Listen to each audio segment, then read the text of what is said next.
नमस्कार दोस्तों। आज हम बात करते हैं भगवान विष्णु के चौथे अवतार नरसिंह देव की। भगवान विष्णु का नरसिंह अवतार क्यों हुआ, कैसे हुआ, आइए हम जानते हैं।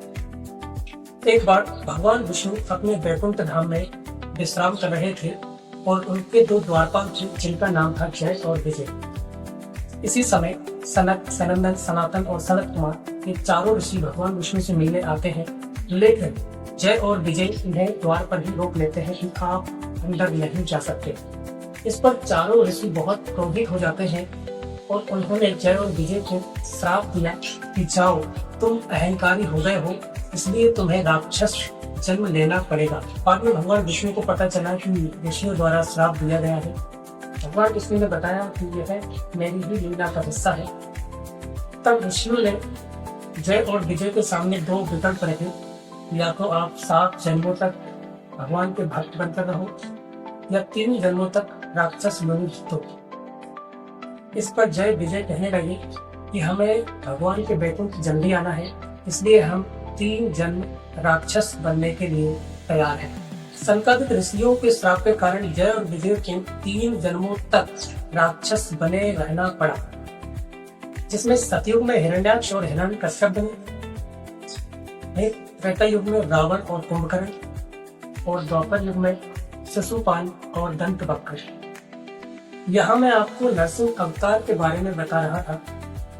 भगवान नरसिंह के हाथों हिरण्यकश्यप का वध होना बहुत पहले की बात है। सतयुग में हिरण्यकश्यप ने भगवान ब्रह्मा से यह वरदान प्राप्त किया कि ना मैं रात में मरूं, न दिन में मरूं, न आकाश में मरूं, न धरती पर मरूं, न भीतर मरूं, न बाहर मरूं, न अस्त्र से मरूं, न शस्त्र से मरूं।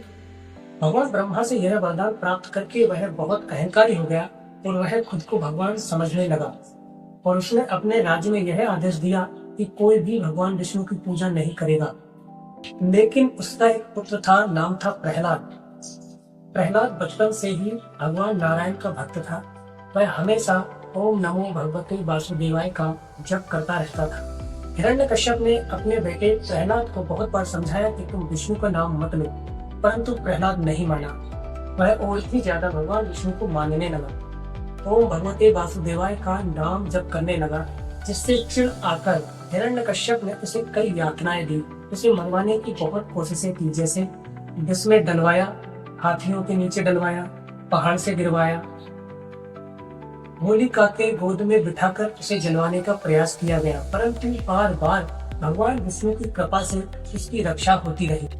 एक दिन हिरण्यकश्यप ने अपने पुत्र प्रहलाद से कहा कि विष्णु कहाँ है? क्या वह हर जगह है? क्या वह इस खंबे में भी है? प्रहलाद ने जवाब दिया, हाँ, वह इस खंबे में भी है। हिरण्यकश्यप ने अपने गदा से उस खंबे पर प्रहार किया। उस खंबे से भगवान नरसिंह का विराट रूप प्रकट हुआ। आधे मानव थे और आधे शेर यानी सिंह, इसलिए इस अवतार का नाम नरसिंह अवतार पड़ा। हिरण्यकश्यप का आतंक बहुत बढ़ चुका था। वह भगवान विष्णु के भक्तों पर बहुत यातनाएं करता था, इसलिए भगवान विष्णु के हाथों हिरण्यकश्यप का वध होना निश्चित था और इसीलिए भगवान विष्णु ने नरसिंह अवतार लिया। हिरण्यकश्यप को नरसिंह भगवान ने अपनी गोद में लेटाया और कहने लगे, तुझे वरदान था कि ना तू रात में मरेगा न दिन में मरेगा। देख, यह शाम का समय है। तुझे वरदान था ना तू मनुष्य से मरेगा और ना ही जानवर से। देख, मैं आधा मानव हूँ और आधा पशु। तुझे वरदान था कि ना तू शस्त्र से मरेगा न अस्त्र से मरेगा। देख, यह मेरे पहने पहने नाखून, जो ना तो अस्त्र है और ना ही शस्त्र है। तुझे वरदान था ना तो तू धरती पर मरेगा ना ही आकाश में मरेगा। तो देख, तू मेरी गोद में है। तुझे वरदान था कि ना तो तू भीतर मरेगा और ना ही बाहर मरेगा। तो देख, यह इस महल की दहलीज है, ना यह भीतर है और ना यह बाहर है। तब भगवान नरसिंह ने हिरण्यकश्यप का वध कर दिया। इसके बाद भी नरसिंह भगवान बहुत क्रोधित रहे। वह किसी से भी शांत नहीं हो रहे थे। तभी देवताओं ने प्रहलाद से यह निवेदन किया कि आपके कारण ही उन्होंने यह अवतार दिया है, अब आप भी उनसे निवेदन करो तो वे शांत हो जाएंगे।